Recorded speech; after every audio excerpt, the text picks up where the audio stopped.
we all as humans like to default to the lottery. I'm going to just get a lottery ticket and win. And instant tractions like that, just get that one and then everything's taken care of. Yeah. The facts don't, and history and the facts don't line up. I mean, listen, if you can get that stuff, it's great press, it's great publicity. It's part of the puzzle that makes the picture of success.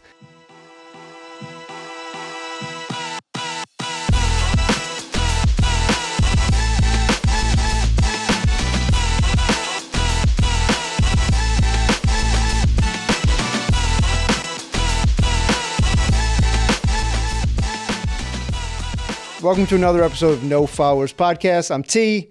This is Bob.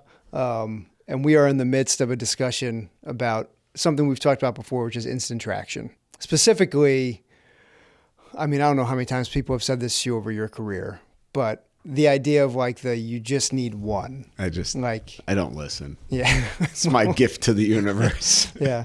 How many times people have said it and you tuned it out, you know? Well, it's just dumb. Yeah. I don't know how, I mean, and they say it, they're well-intentioned when they say it. They mean it well, but I just need to get in this magazine. I just need this one customer. If I could just get on TV. And in today's world. In any world. It's not enough. It's not just today, it's ever. Yeah. The biggest problem there is, and you read books and they give you this very clean roadmap, and then the heavens open up and you have a successful business. The problem is business, like everything else in life, isn't static. It's constantly shifting and moving. So whatever worked for you isn't going to work forever. It's got to change. And the problem with all this instant, you might have a moment of glory and some success. Look at all the people that were successful, and look at some of the commercials today. And I always think about this when I watch it. There are commercials out today that have tons of superstar rock stars that they have to name because nobody knows who the hell they are right now. That's just fascinating to me. And if you're not of a certain age, you have no idea who these people are. And these were the biggest names in the world at a certain point in time. Well, that comes back to knowing your market, right? Like if I'm marketing to, I don't know, if I'm marketing to people who are above 70 and I'm using basketball players who are under 26, I got a mismatch, but a lot of times people just go, if I go big enough, I can get LeBron. Everybody knows LeBron. It appeals to everybody. Listen, if you got money for that, good for you. But for the companies we work with and for the stages that most of these people are at, you got to go as far as possible on as little as possible. And I think you waste a lot of time with the idea of, I just need the one. I'm going to be honest. It wasn't even one person. A lot of people have said to me, back when I was just doing motorcycles, if you could just get one of your bikes to Brad Pitt. Because in their mind, they're like, he's rich, he's famous, he likes motorcycles. What more do you need? And like the reality is that doesn't mean anything. And the reality is you'd probably have to pay him to ride your bike. Because that's what the other thing that no one understands is all those swag bags you get at celebrity stuff is paid for. Yeah. And I know people that have sold bikes to Brad Pitt. It's a cool thing. He seems cool. I'd love to sell him a bike. But that in and of itself isn't going to make or break your business. Just like being on TV isn't going to make or break your business. You've worked in TV for years. I know plenty of people that have been on TV, network shows. It helped pay for whatever they were doing at the time. It did not set them up financially for the rest of their life. You need to have a business, a functioning business that is profitable, where you know your market, you know your customer, you know how you sell behind the scenes to capitalize on that opportunity. That's one of the things, I know I'm just rambling now, but that's typical. Ye old Jesse James, the motorcycle builder. That's one of the things that he doesn't get enough credit for, which is by the time he got on Discovery Channel, he already had stacked up everything that was going to follow that. The merch, the t-shirts, the bop. He already had that ready to go to capitalize on being on the Discovery Channel. Didn't he have a former A-lister in Hollywood as a wife? That came way after. Oh, okay. Yeah, that came way after. I don't really follow that stuff. Yeah, it came way after. He does not get enough credit for having all of the business stuff lined up that the media followed. What a lot of people also don't know is that a lot of those TV opportunities, the subject pays for. They pay for production. They pay for all those things. So they have a vested interest in it paying off. It's a risk. It's a gamble. It's not just they put me on TV and now everything's killer. Well, let's think about why people love the myth and they buy all the books that talk about instant anything or instant traction, because it's the lottery mindset. Listen, I spent a lot of time in Hollywood and LA, and everybody was selling posters. All you need is the poster. I was like, how about the film to go with the poster? But that's a different story, right? I think we all want the magic pill that makes us better looking, thinner, more muscular, right? Instead of all the hard work that goes into it. Like athletes, like it's easy for a fan to bash an athlete that's on the field.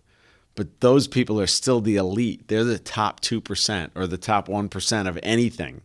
Like we all, as humans, like to default to the lottery. I'm going to just get a lottery ticket and win. And instant tractions like that. Just get that one, and then everything's taken care of. Yeah. The facts don't, and history and the facts don't line up. I mean, listen, if you can get that stuff, it's great press, it's great publicity. It's part of the puzzle that makes the picture of success. But if you are, like you said, if you are hinging everything on that lottery ticket, prepare for disappointment. You know what I mean? Like listen, it's great if 50 Cent promotes your product and all this stuff, or he does an Instagram post about it and you pick up 100,000 followers overnight. That's great.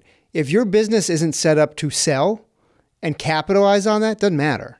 You know what I mean? Like whatever your business model is, for us, we're looking at hard goods and manufacturing. If you get in the magazine that you've always wanted to get into, and I can speak on this personally, my work was featured in the magazine I always wanted to be in. And I am very proud of that. And it's super cool. And I got a little bump in followers and all the other stuff from it. It did not change my life. You know what I mean? It did not have people lined up outside my door waiting to buy frames and motorcycle parts. It was cool. It was an awesome thing to be in a magazine that I read forever. Very cool. Didn't change my life. So if you're out there going, if I can just get my work in X, Y, and Z, if I can just get it on social, that's great. It's part of the puzzle. Don't expect it to change your life and your business forever. For the people that say it does happen, one of two things. Either A, I think they're lying, or B, they're selling you something. Or it was a 1 in a million shot. And there's some backstory as to why, blah, blah, blah, blah. But if you get the opportunity and the publicity and all this stuff, and the rest of your business isn't lined up and ready to roll to capitalize on that publicity, doesn't matter. So don't waste your effort on the instant traction myth. Put your time and energy into building the fundamental business around it. But this is what we teach in the incubator too, right? That's great to have that I got to be in X or I got to have this one hit. But we teach marathons based on sprints. So there's one leg of the marathon. Great. Check the box. You won. Good job. What follows it? And then what follows that? We constantly create metric sprints for everybody in the incubator. We do it for ourselves. Like we're even doing it with this podcast in the incubator. We want to hit these certain numbers. How are we going to get there? Because once we get there, we know we have to do something else. And I think if you want to buy into that, I want to get into a magazine and I love goals, right? We're very goal oriented here. Then that's step one. And then you better have some other ones lined up because it's not going to work for the most part. You can get lucky, but yeah. And it's my experience is that you can make the thing happen. There's always more work. Like the idea of once I do this, then there's less work. I mean, maybe at a certain point that is true. But if you are at startup stage, you are not close to that point. And that's just the reality of it. You got a ways to go to get to that point. I hope you get there, but don't be going to bed at night hanging your hat on, I just need the magazine. I just need Kim Kardashian to post about my thing. I just need that. You don't. You need a series of wins, like you're saying, with the back end to execute on those things to capitalize on it. So I think you brought up something that's kind of important. we run in a lot of different industries, a lot of different groups. We deal with a lot of investors, billionaire status and whatever. For the most part, those people work harder than everybody else because they understand what it took to get there and they want to hold on to it. I've never seen truly successful people take step back if their life didn't change for some reason. Like, maybe they just want to retire and enjoy whatever they have. But if they're still driven to be successful, they're working as hard, if not harder, than most people in your life. Yeah. I mean, I'll tell you on a very small scale, I'm nowhere near that. I'd love to be.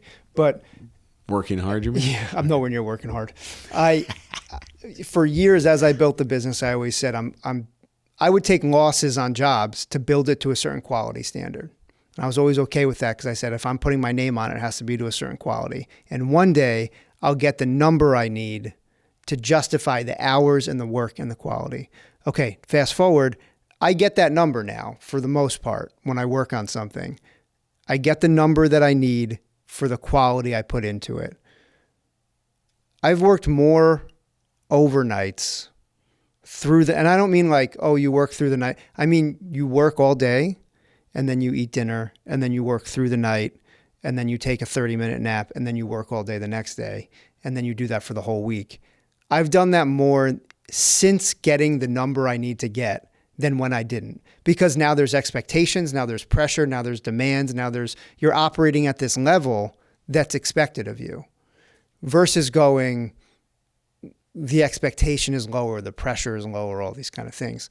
And it was the realization of I was driving home from the city a couple weeks ago after delivering something, and I was just dead tired. And I was like, man, I don't think that it's ever going to stop. There might be a lull, but it seems like as things keep going in the right direction, there's just more work, and part of that is I do need an employee or two. Well, there's a scale component there that you haven't reached yet, but that takes time. And it also takes process that we haven't always figured out. Yeah. But listen, people just don't. People view what we do and say, "Oh, you make it look so easy," or "Wow, it must be great being there." And then they see our journals, and T and I talk literally 3-4 o'clock in the morning. We'll text each other because we're doing the same stupid crap overnight that just to get done so we can do what we have to do during the day for the incubator, for the podcast. So I think the dream is that it becomes easier. But if you love what you're doing and you want to do this or do whatever you want to do, it's cliche, but it's the journey too, right? And the hard work makes us better.